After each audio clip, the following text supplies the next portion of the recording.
రెటిక తెలంగాణ అసెంబ్లీలో deputy CM Bhatti Vikramarka మాట్లాడుతున్నారు. Live లో చూద్దాం. వివరిస్తూ 2023లో శ్వేతపత్రం ఈ సభలో పెట్టడం జరిగింది అధ్యక్ష. ఆ పత్రంలో చాలా స్పష్టంగా ఏ విషయాన్ని కూడా దాయకుండా సాధ్యమైనంత మేరకు మాకు ఉన్నటువంటి సమాచారం మేరకు పూర్తి స్థాయిలో రాష్ట్ర రుణ భారాన్ని 6,71,757 కోట్లుగా నిర్ధారించి స్పష్టంగా ఈ సభ ఉంచాం అధ్యక్ష.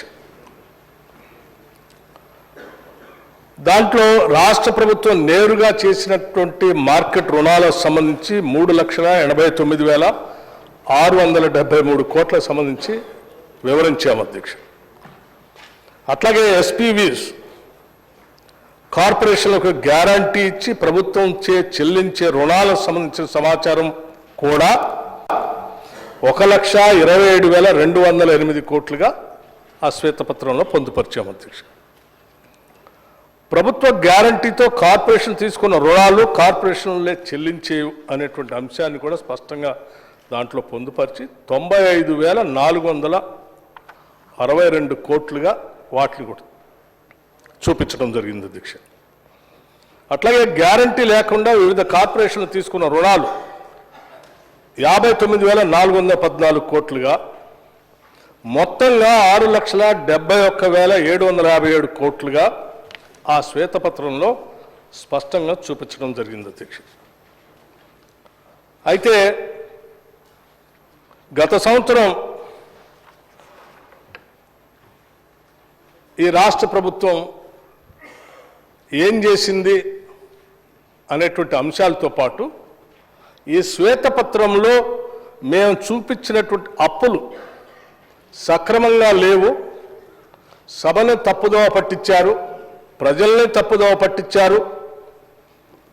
తప్పుదోవ పట్టించడమే కాకుండా గత సంవత్సరం కాలంగా మీరు అప్పులు ఎక్కువగా చేశారు, చేసిన అప్పులతో ఏమి ఆస్తులు సృష్టించలేదు, ఏమి చేయకుండా తెచ్చిన అప్పులన్నింటినీ దుబారా చేశారు అని చాలా ఆందోళన చెందుతూ గౌరవ సభ్యులు ఆర్థిక శాఖ మంత్రిగా పనిచేసినటువంటి మిత్రులు హరీష్ రావు గారు చాలా ఆందోళన చెందుతూ సభ బయట కూడా చాలా పెద్ద ఎత్తున మాట్లాడుతూ వచ్చారు అధ్యక్ష.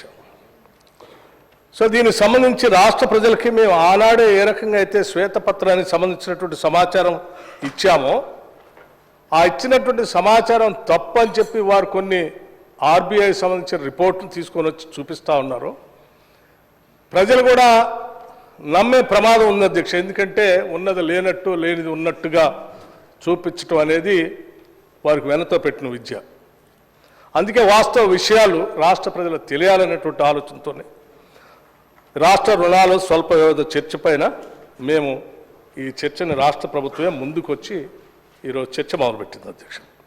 దీనికి సంబంధించి సరే శ్వేతపత్రం దగ్గర నుంచి మొదలుపెట్టారు కాబట్టి అధ్యక్ష నేను శ్వేతపత్రంలో ఏం చూపించామనేది కూడా చెప్పదలుచుకున్నాను అధ్యక్ష. శ్వేతపత్రం దీంట్లో పేజ్ నెంబర్ 20 టేబుల్ నెంబర్ 9లో చాలా స్పష్టంగా ఇప్పుడు మేము ఇచ్చిన నోట్ ప్రకారమే ఎఫ్ఆర్బిఎం లోన్స్ 3,89,673 కోట్లు, government guaranteed loans raised by SPVs but are serviced by government 1,27,208 కోట్లు, government guarantee loans which are raised by SPVs and serviced by them 95,462 crores, non-guaranteed loans which are raised and serviced by SPVs, corporations and institutions, public institutions 59,414 crores అధ్యక్ష. వాస్తవంగా మేము ఆ రోజు ఉన్నటువంటి అప్పులకు సంబంధించి చూపించింది 6,71,757 కోట్ల అధ్యక్ష. వాస్తవానికి దీనికంటే ఇంకా ఎక్కువ ఉంది అధ్యక్ష. అసలు దాన్ని కూడా చూస్తే మేము పెండింగ్ బిల్స్ సంబంధించి అధ్యక్ష దీంట్లో పేజ్ నెంబర్ 30 సపరేట్గా చూపించాం. దాంట్లో ఏముంది అధ్యక్ష, పెండింగ్ బిల్స్ 40,154 కోట్లు ఉంది అధ్యక్ష. 40,154 crores ఈ తెచ్చిన అప్పులు కాకుండా ప్రజలకి, కార్పొరేషన్లకి, మిగతా వాటికి, మిగతా సంస్థలకి, ఉద్యోగస్తులకి, చిన్న చిన్న కాంట్రాక్టులకి, లేకపోతే మిగతా చిన్న చిన్న ఉద్యోగస్తులకు కావాల్సినటువంటి ఆ పెన్షన్స్, ప్రావిడెంట్ ఫండ్లకి, లేకపోతే మెస్ బిల్స్కి, లేకపోతే ఈ మందులు ఇచ్చే హాస్పిటల్ ఇచ్చే మందులకి, వీటన్నిటికి కలిపి 40,000 కోట్లు అప్పులు పెట్టిపోయారు. ఆ అప్పు కూడా ప్రభుత్వం కట్టాల్సింది. సో అవి ఇవి కలిపితే 7,11,911 కోట్ల రూపాయలుగా ఇది ఆనాడు ఉన్నటువంటి అప్పు అధ్యక్ష. దీనికి సంబంధించి ఈ 3 అంశాల్లో వారికి ఏమీ అభ్యంతరం లేదన్నట్టుగానే సభలో మాట్లాడారు, బయట కూడా మాట్లాడారు. వారి అభ్యంతరం చెప్పే వల్ల ఒకదాని మీద ఇప్పుడు వీటన్నిటిలో కూడా దేని మీద అంటే government guaranteed loans raised by SPVs but are service by government 1,27,208 కోట్లు లేవు, అది మీరు ఎక్కువగా చేసి చూపిస్తా ఉన్నారు, అదేదో 38,000 crores ఉంది కదా, అంత ఎక్కువ ఎట్లా చూపిస్తారు, మీరు సభను తప్పుదోవ పట్టిస్తున్నారు, ఇది కరెక్ట్ కాదని అన్నారు. ఫైన్ అధ్యక్ష.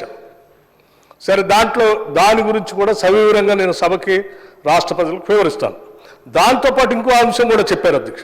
ఇంకోటి ఏంటంటే ఈ సంవత్సర కాలం నుంచి మీరు చాలా 1,00,000 కోట్ల పైబడి అప్పు చేశారు, ఆస్తులు ఏమి సృష్టించలేదు, దూబరా చేశారు, ఎవరికి ఏమి చేయలేదు అన్నారు అధ్యక్ష. దానికి సంబంధించి సరే నేను వన్ ఆఫ్టర్ ది అదర్ వివరిస్తూ వస్తాను అధ్యక్ష.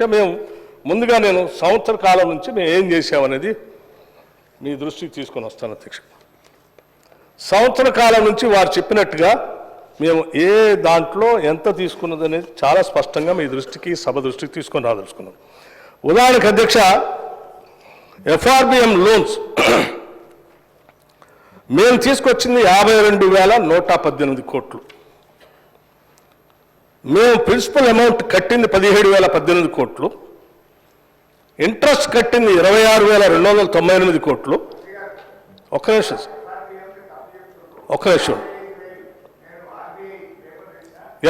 నేను చెప్తా, దాని ఆర్బీఐ దగ్గర కూడా వస్తాను అధ్యక్ష. మీరు ఇచ్చిన సమాచారము నేను పూర్తిగా అన్ని వివరాలు ఇచ్చిన తర్వాత మీకు ఇంకేదైనా డౌట్ ఉంటే దాన్ని కూడా నేను వివరించిన తర్వాత నేను సభలో నుంచి బయటకు వెళ్తాను అధ్యక్ష. ఈరోజు సంపూర్ణంగా సమాచారం మీకు ఇవ్వటం కోసం నేను వచ్చాను అధ్యక్ష, తప్పనిసరిగా ఇస్తాను, ఆర్బీఐది కూడా ఇస్తాను మీకు అధ్యక్ష.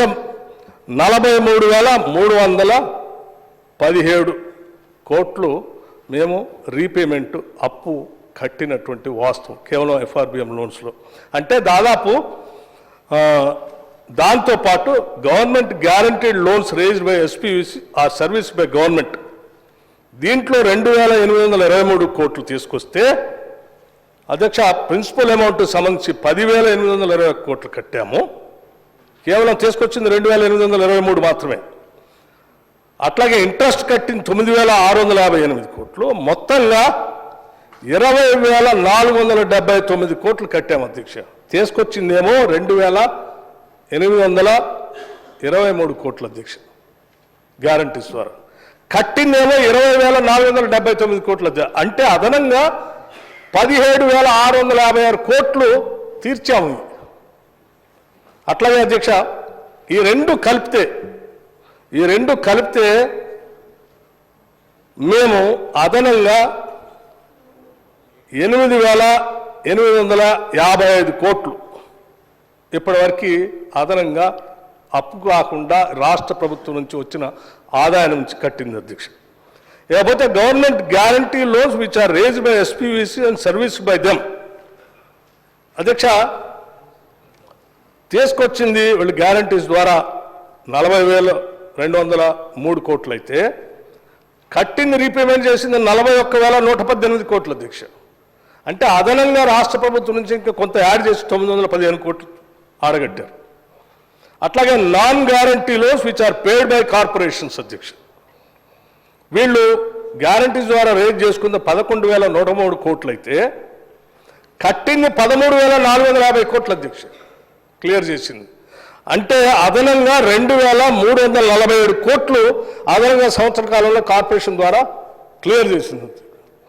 అంతిమంగా మొత్తంగా మీరు ఎఫ్ఆర్బిఎం, ఆ కార్పొరేషన్, ఈ కార్పొరేషను తీసుకొచ్చి దోబరా ఖర్చు చేశారంటే ఎవ్వరు ఖర్చు చేయలేదు అధ్యక్ష. వీటన్నిటి ద్వారా ఎఫ్ఆర్బిఎం డైరెక్ట్ లోన్స్ కానీ, ఈ ఎస్పీవి కానీ లేకపోతే గ్యారంటీస్ ద్వారా వచ్చినటువంటి క్లియర్ చేసినటువంటి తీసుకొని వర్కింగ్ క్యాపిటల్ కోసం ఖర్చు పెట్టినటువంటి అన్నీ చూస్తే 1,06,247 కోట్లుగా ఉంటే కట్టింది 1,18,364 కోట్లు కట్టాము అధ్యక్ష. అంటే అదనంగా తెచ్చిన అప్పు వీటికంటే కూడా అదనంగా 12,117 కోట్లు ఈ రాష్ట్ర ప్రభుత్వం అప్పుల పేరు మీద వడ్డీల పేరు మీద కట్టింది అధ్యక్ష. దీంతో పాటు నేను ఇంకోటి కూడా చెప్పదలుచుకున్నాను అధ్యక్ష. మీరు 40,000 కోట్ల రూపాయలు పెండింగ్ బిల్స్ పెట్టిపోతే 12,000 కోట్ల రూపాయల బిల్స్ క్లియర్ చేసి ఆ 40,000 కోట్లనే కేవలం 28,000 కోట్ల కుదించాం అధ్యక్ష, తగ్గించాం. అంటే ఇక్కడ 12,000 కోట్ల రూపాయలు, ఇక్కడ 12,000 కోట్ల రూపాయలు, అంటే దాదాపు 24,000 కోట్ల పైబడి మేము చేసేటువంటి అభివృద్ధి కార్యక్రమాలు, మిగతా కార్యక్రమాలు, ఉద్యోగస్తులకి మొదటి నెల ఇచ్చే జీతాలతో పాటు స్కీమ్స్తో పాటు ఇవన్నీ కాకుండా మీరు చేసినటువంటి అప్పులకు సంబంధించిన దాన్ని భారం మోస్తూ ఆ అప్పులు భారాన్ని మేము తీర్చింది 24,000 కోట్ల పైబడి అధ్యక్ష. ఇది సంవత్సర కాలం నుంచి మీరు ఏం చేశారంటే ఇది అధ్యక్ష. అట్లాగే పోనీ ఇంతటితోనే ఆగామా అధ్యక్ష? మేము ఇంతటితో ఆగలే. ఈ అప్పులు కడుతూనే మరి రాష్ట్ర ప్రజల కోసం మేము చాలా కార్యక్రమాలు చేయాలి కదా, చాలా కోరికలతో తెలంగాణ రాష్ట్రాన్ని తెచ్చుకున్నాం కదా. తెచ్చుకున్న రాష్ట్రాన్ని 10 ఏళ్ళు వాళ్ళు ఏమి చేయకుండా అప్పుల పాలు చేసి గాలికి వదిలేస్తే నిరుద్యోగ యువకులను వదిలేయలేము కదా. అట్లాగే ఉద్యోగస్తులకి ప్రతి నెల జీతం వస్తుంది. మా రాష్ట్రంలో మేము తలెత్తుకొని గౌరవంగా బతకొచ్చని సకల జన సన్నిలో ఈడ పాల్గొన్న లక్షలాది మంది ఉద్యోగస్తులకు 15వ తారీఖు తర్వాత జీతాలు వస్తూ ఉంటే తట్టుకోలేక చెప్పుకోలేక ఇబ్బంది పడుతున్నటువంటి వాళ్ళకి జీతాలు ఇవ్వాలి కదా. వాళ్ళందరినీ కూడా దృష్టిలో పెట్టుకొని మేము మార్చి నెల నుంచి 1వ తారీఖు నుంచి ఈ రాష్ట్రంలో ఉన్నటువంటి ఉద్యోగస్తులందరికీ అధ్యక్ష 3,69,200 రెగ్యులర్ ఎంప్లాయీస్కి, 2,88,000 పెన్షనర్స్కి మన ప్రభుత్వం ప్రజాప్రభుత్వం వచ్చిన తర్వాత మార్చి 1వ తారీఖు మార్చి నెల 1 నుంచి ఈనాటి వరకు 1వ తారీఖు నాడే జీతాలు వచ్చేటట్టుగా ఈ ఆర్థిక వ్యవస్థని గాడిలో పెట్టి జీతాలు ఇస్తా ఉన్నాం. వాటితో పాటు రైతు భరోసాకి 7,625 కోట్లు కట్టాము అధ్యక్ష. రైతు రుణమాఫీకి అధ్యక్ష వీళ్ళు చేసినటువంటి అప్పులకు సంబంధించిన ఆ అప్పులు కాకుండా రైతు రుణమాఫీకి సంబంధించి 20,617 కోట్ల రూపాయలు హార్డ్ క్యాష్ని మా ప్రభుత్వం రైతుల అకౌంట్లోకి ట్రాన్స్ఫర్ చేశాము అధ్యక్ష. రైతుల్ని వ్యవసాయ పరంగా ఆర్థికంగా నిలదొక్కుని వాళ్ళ పరిస్థితి నిలబెట్టడం కోసమే ఇచ్చినటువంటి మాట ప్రకారం అధ్యక్ష వాళ్ళు ₹1,00,000 రుణమాఫీ చేస్తా అని చెప్పి 2014 నుంచి 18 వరకు 4 దఫాలుగా ఇన్స్టాల్మెంట్స్ ఇస్తే ఆ ఇన్స్టాల్మెంట్స్ ద్వారా పెరిగినటువంటి వడ్డీ చూస్తే చివరికి ఆ వడ్డీకే వాళ్ళు ఇచ్చిన డబ్బులు సరిపోయినాయి తప్ప అసలు అట్లాగే ఉండిపోయింది అధ్యక్ష. 2018 నుంచి 23 వరకు కూడా మళ్ళీ ₹1,00,000 రుణమాఫీ చేస్తామని చెప్పి 4 సంవత్సరాలు చేయకుండా చివరి సంవత్సరంలో అరకొరకు కొద్ది చేసి దానికి వదిలేశారు. ₹1,00,000 రుణమాఫీ చేస్తామని చెప్పి అధిక బడ్జెట్తో ఈ రాష్ట్రాలు మీకు అప్పచెప్తే 4 కాదు 10 సంవత్సరాల్లో కూడా ₹1,00,000 రుణమాఫీ చేయలేనటువంటి వీళ్ళు మేము 2 లక్షల వరకు ఉన్నటువంటి వాళ్ళందరికీ రుణమాఫీ చేస్తామని చెప్పి మొదటి సంవత్సరంలోనే 20,000 కోట్ల రూపాయలని 2 లక్షల వరకు రుణమాఫీ చేసి ప్రజల కోసం నిలబడ్డాం అధ్యక్ష, రైతుల కోసం నిలబడ్డాం. అట్లాగే అధ్యక్ష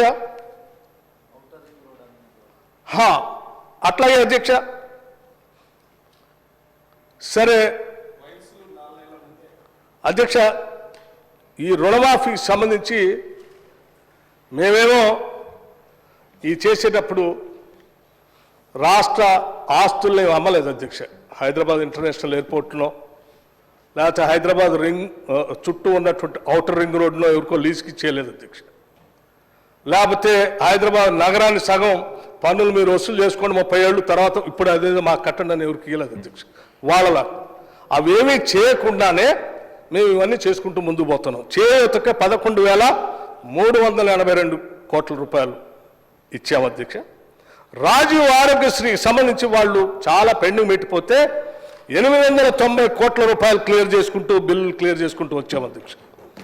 ఎల్పిజి సబ్సిడీ అండర్ మహాలక్ష్మి రాష్ట్రంలో ఉన్నటువంటి మహిళలందరికీ కూడా మహాలక్ష్మిలాగా గౌరవించాలని కాంగ్రెస్ పార్టీ ఆనాడు ఎన్నికలకు ముందు ఇచ్చినటువంటి హామీని నిలబెట్టుకోవటం కోసం అర్హత కలిగినటువంటి ప్రతి కుటుంబానికి 500 రూపాయలకే గ్యాస్ సిలిండర్ ఇచ్చేటువంటి కార్యక్రమాన్ని సంపూర్ణంగా ఈ రాష్ట్రంలో అమలు చేస్తూ ఎప్పటికప్పుడు ఆ డబ్బులు కూడా ఏదో పెండింగ్ పెట్టట్లా మళ్ళీ మేము సివిల్ సప్లైస్కి 442 కోట్ల రూపాయలు కట్టాము అధ్యక్ష.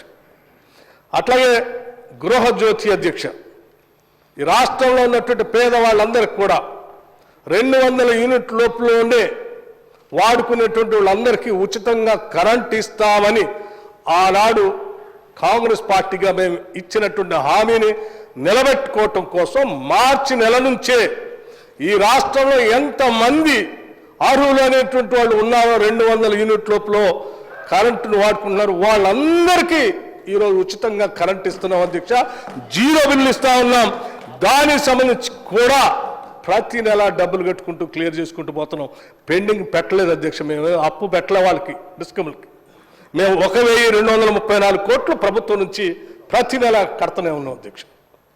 అట్లాగే పవర్ సబ్సిడీ అధ్యక్ష, వ్యవసాయానికి సంబంధించి రైతులకు క్వాలిటీ పవర్ ఇవ్వాలనే మా పేటెంట్ ఏదైతే ఉందో ఉచితంగా రైతులకి కరెంట్ ఇచ్చేటువంటి వ్యవసాయానికి సంబంధించిన కరెంటుని క్వాలిటీ పవర్ ఇస్తూ వాళ్ళకి ఇబ్బంది లేకుండా చేయటం కోసం 11,141 కోట్ల రూపాయలు వాళ్ళకి సబ్సిడీ పేరు మీద కట్టాము అధ్యక్ష.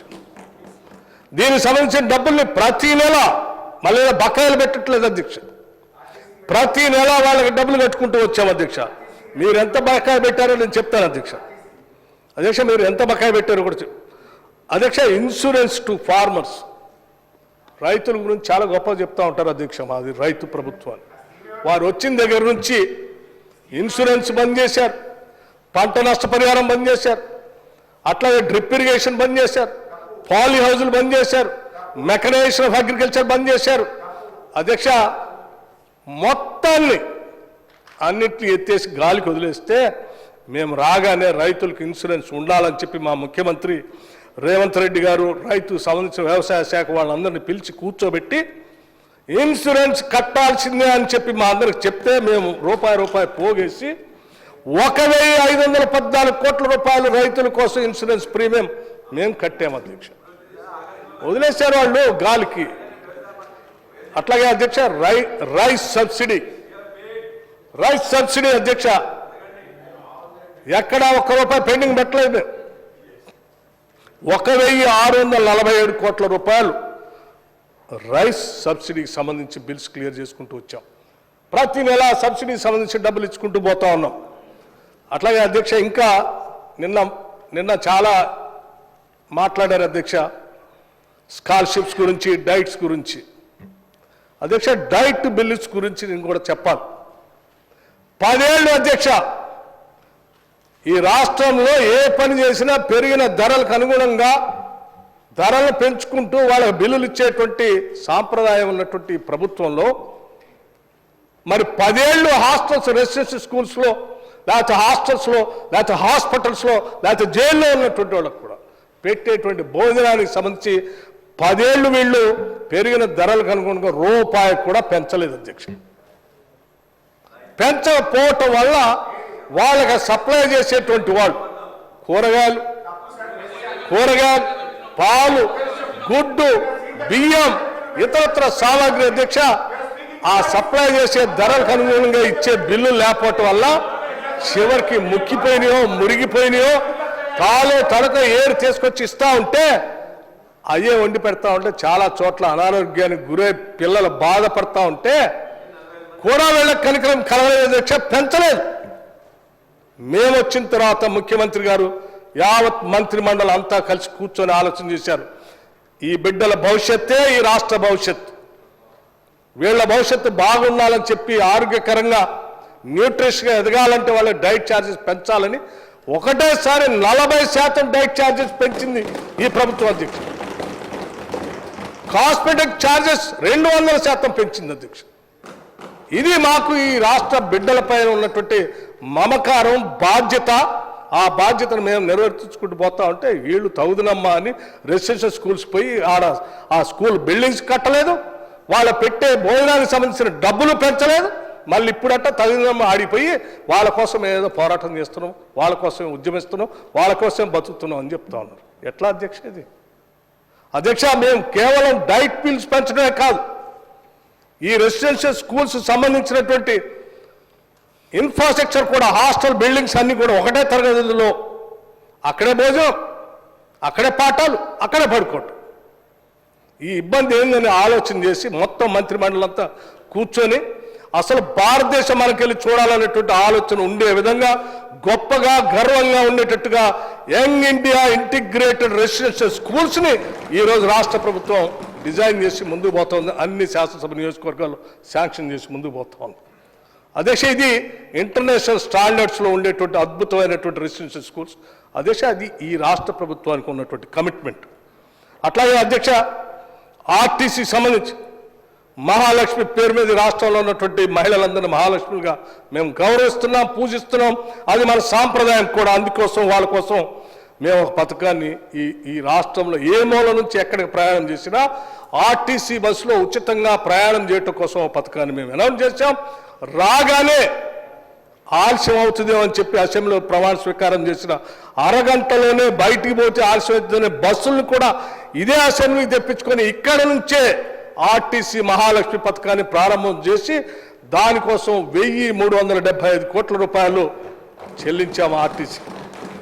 ఈరోజు రాష్ట్ర ప్రభుత్వం ఈ నిధులు చెల్లించడం వల్ల రాష్ట్రంలో ఉన్నటువంటి మహిళలు కోట్ల సార్లు ఆ బస్సుల్లో ఉచితంగా తల్లిగారింటికో, హాస్పిటల్కో, బిడ్డను చూడటానికి స్కూల్కో, లేకపోతే ఇంకొక పెళ్ళిళ్ళకో, లేకపోతే దేవాలయాలకో ఎక్కడ పడితే అక్కడ ఉచితంగా ప్రయాణం చేయగలుగుతున్నారు. అలా ప్రయాణం చేయగలుగుతున్నటువంటి మహిళలకు సంబంధించినటువంటి టిక్కెట్ల ధరని ఈరోజు రాష్ట్ర ప్రభుత్వం ఈ రాష్ట్రానికి ఉన్నటువంటి ప్రభుత్వ రంగ సంస్థకి ప్రతి నెల డబ్బులు కట్టడం వల్ల 1375 కోట్లు ఇప్పటికల్లా కడితే తద్వారా అది ఆపరేషనల్ ప్రాఫిట్స్లోకి వచ్చి ఆర్టీసీ ఏమైపోతుందనే ఆందోళన నుంచి ఈరోజు ఆర్టీసీ అద్భుతంగా ఈ రాష్ట్రంలో ఎదుగుతూ ఉంది అధ్యక్ష. ఇది రాష్ట్ర ప్రభుత్వం ఆ పక్కన మహిళలకు మేలు చేస్తూ ఇంకో పక్కన మన ప్రభుత్వ రంగ సంస్థను కూడా బతికించుకుంటూ ముందుకు వెళ్తా ఉన్నాం అధ్యక్ష. దాంతోపాటు కళ్యాణ్ లక్ష్మి షాదీ ముబారక్ సంబంధించి 2311 కోట్ల రూపాయలు అంటే అధ్యక్ష వీటన్నిటికీ స్కీమ్స్ సంబంధించి జీతాలకు సంబంధించి 61,194 కోట్ల రూపాయలు ఈ 10-11 నెలల్లో రాష్ట్ర ప్రభుత్వం ఖర్చు పెట్టింది అధ్యక్ష. ఒక పక్కన అప్పులు కడుతూ ఇంకో పక్కన ఇవన్నీ చేసుకుంటూ ఇన్ని వేల కోట్ల రూపాయలు ప్రజల కోసం ఖర్చు పెడుతూ ముందుకు పోతా ఉన్నాం. ఏం చేసింది రాష్ట్ర ప్రభుత్వం? డబ్బులన్నీ దోబరా చేసింది. ఏం దోబరా చేసినావు? మీరు తీసుకొచ్చిన అప్పులకి వడ్డీలు అసలు కట్టలేక ఆ కట్టే కార్యక్రమంలో ఇన్ని వేల కోట్లు కడుతూ ఈ రాష్ట్రాన్ని ఆర్థిక పరిస్థితిని గాడిలో పెట్టుకుంటూ ముందుకు పోతా ఉన్నాం అధ్యక్ష. ఇది మేము గత సంవత్సరంగా మీరు ఏం చేశారంటే ఇది చేశాం. ఇంకా ఏదైనా సమగ్రమైన సమాచారం కావాలంటే నా దగ్గర ఇంకా ఉంది, హరీష్ రావు గారికి నేను ఇస్తా అధ్యక్ష. హరీష్ రావు గారు చాలా సంవత్సరాలు ఆర్థిక శాఖ మంత్రిగా పనిచేశారు. అంతకుముందు హెల్త్ మినిస్టర్గా కూడా పనిచేశారు, ఆరోగ్య శాఖ కూడా. అంతకుముందు మా ప్రభుత్వంలో కూడా యూత్ సర్వీసెస్ చేశారు అధ్యక్ష 2004.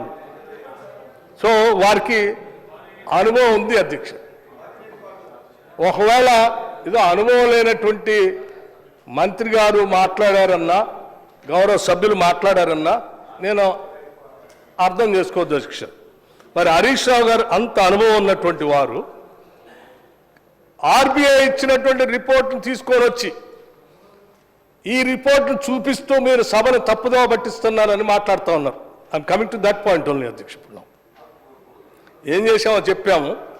ఆర్బీఐ రిపోర్ట్ గురించి మనం మాట్లాడుకుందాం. ఆర్బీఐ రిపోర్ట్ ఏంటి అధ్యక్ష?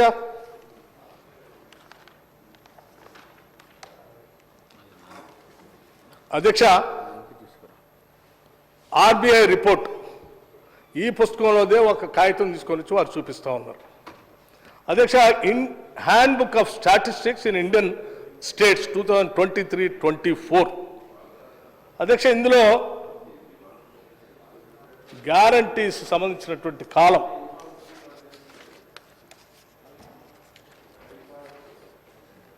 ఎఫ్ఆర్బిఎం లోన్స్ అండ్ గ్యారంటీస్ సంబంధించింది వారు ఉటంకిస్తూ ఒక కాగితాన్ని బయట ప్రెస్లో, మీడియాలో, అట్లాగే సభలో చూపిస్తూ అసలు శ్వేతపత్రం పేరు మీద అన్ని తప్పులు చూపించారు, వీళ్ళ మీద అసలు ప్రివిలేజ్ మోషన్ ఇవ్వాలని చెప్పేసి బయట లోపల మాట్లాడుతున్నారు. అధ్యక్ష, ప్రివిలేజ్ మోషన్ ఎవరి మీద ఇవ్వాలో వాస్తవాలని సభ ముందు పెడితే పూర్తిగా అంతా అర్థమైన తర్వాత సభ నిర్ణయం చేయవలసిందిగా నేను విజ్ఞప్తి చేస్తాను. అధ్యక్ష, ముందుగా దీనికి సంబంధించి అధ్యక్ష page number 478 composition of out standing liabilities 2024. అధ్యక్ష, దానికి సంబంధించి దాంట్లో అవుట్ స్టాండింగ్ లయబిలిటీస్ 3,89,673 కోట్లు దీంట్లో ఉన్నది. దీనికి సంబంధించి వారికి ఏమి ఇబ్బంది లేదనుకుంటున్నాను. ఇక వారు ఇబ్బందిగా చూపించేది ఇప్పుడు మనందరికి చూపించేది ఎందుకంటే అదే సంవత్సరం కాబట్టి నేను చూపిస్తున్నాను. అది ఇది ఎందుకు చూపించారు అధ్యక్ష? ఈ ఆర్బీఐ కూడా సోర్స్ కూడా నేను చెప్తున్నాను. ఈ 3,88,673 సంబంధించి సోర్స్ ఏం చూపిస్తున్నారు అధ్యక్ష? Budget documents of the state governments. Budget documents of the state government అంటే మనం ఏ బుక్ అయితే బడ్జెట్ రూపేణా ఏ బుక్నైతే ఏ చట్టసభలో ప్రవేశపెడతామో ఆ బడ్జెట్ పుస్తకంలో ఉన్న దాన్ని అంకెల్ని ఇందులో పొందుపరిచి సోర్స్గా ప్రింట్ చేసి ఇచ్చారు అధ్యక్ష. దీంట్లో వాళ్ళు ఏం సపరేట్గా ఆడిట్ చేసో లేకపోతే కరెక్ట్గా ఉందో తప్పుందో అని చూసి ఇవ్వలేదు అధ్యక్ష. మనం ఉదాహరణకి నేను పెట్టినటువంటి బడ్జెట్ బుక్ ఇందులో ఏం పెడితే దాన్ని ప్రింట్ చేసి బయటకి ఇస్తూ ఉన్నారు వాళ్ళు. అందుకోసం వాళ్ళు చాలా పకడ్బందీగా కింద సోర్స్ అని కూడా రాశారు. సోర్స్ నేను మరొకసారి చదివి వినిపిస్తాను అధ్యక్ష. సోర్స్ అంటే budget documents of the state governments అంటే ఆ రోజు హరీష్ రావు గారు ప్రవేశపెట్టినటువంటి బడ్జెట్ డాక్యుమెంట్ ఆధారంగా చేసుకొని ఆర్బీఐ వాళ్ళు ప్రింట్ చేసినటువంటి డాక్యుమెంట్ అధ్యక్ష. ఇది ఆర్బీఐ సపరేట్గా ప్రింట్ చేస్తే దాన్ని వచ్చి హరీష్ రావు గారు చెప్పట్లేడా? హరీష్ రావు గారు ప్రింట్ చేసిన దాన్ని ఆర్బీఐ వాళ్ళు ప్రింట్ చేసి బయటకు ఇచ్చిన దాన్ని వారు తీసుకొచ్చి మళ్ళీ అదే చెప్తా ఉన్నారు. అధ్యక్ష, గ్యారంటీస్ సంబంధించి దీంట్లో ఇప్పుడు వారు మరీ ముఖ్యంగా చెప్పేది గ్యారంటీస్ గురించే. అధ్యక్ష, గ్యారంటీస్లో వారు ఏం చెప్తా ఉన్నారు? పేజ్ నెంబర్ 480 దాంట్లో ఏం చెప్తా ఉన్నారంటే అధ్యక్ష తెలంగాణ స్టేట్ రెండు ఉన్నాయి అధ్యక్ష. వీళ్ళు 2023-24 సంబంధించి దీంట్లో ప్రింట్ చేసి ఇచ్చారు. ఈ ప్రింట్ చేసి దీనికి కూడా సోర్స్ హరీష్ రావు గారు పెట్టినటువంటి బడ్జెట్ బుక్కే అధ్యక్ష. దానికి సంబంధించి నేను కింద చదువుతున్నాను.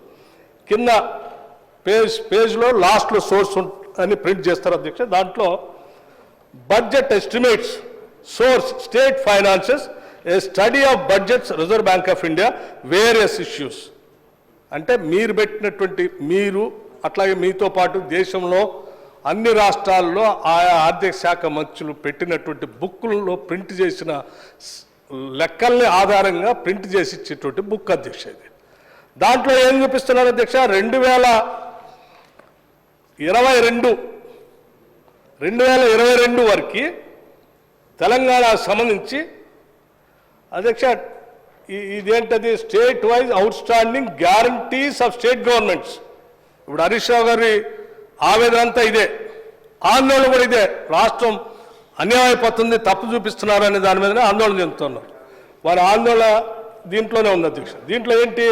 2022 అట్లాగే అధ్యక్ష ఏముంది? 2022లో యాక్చువల్స్ అంటే ఏంటంటే అధ్యక్ష మనం ప్రజెంట్ చేసిన తర్వాత ఆర్బీఐ తీసుకున్న తర్వాత వాటన్నిటిని ఆ లెక్కల్ని ఈ లెక్కల్ని సిఏజీ వాళ్ళు కాంప్ట్రోలర్ అండ్ ఆడిటర్ జనరల్ వాళ్ళు ఆడిట్ చేసి యాక్చువల్స్ ఇస్తారు అధ్యక్ష.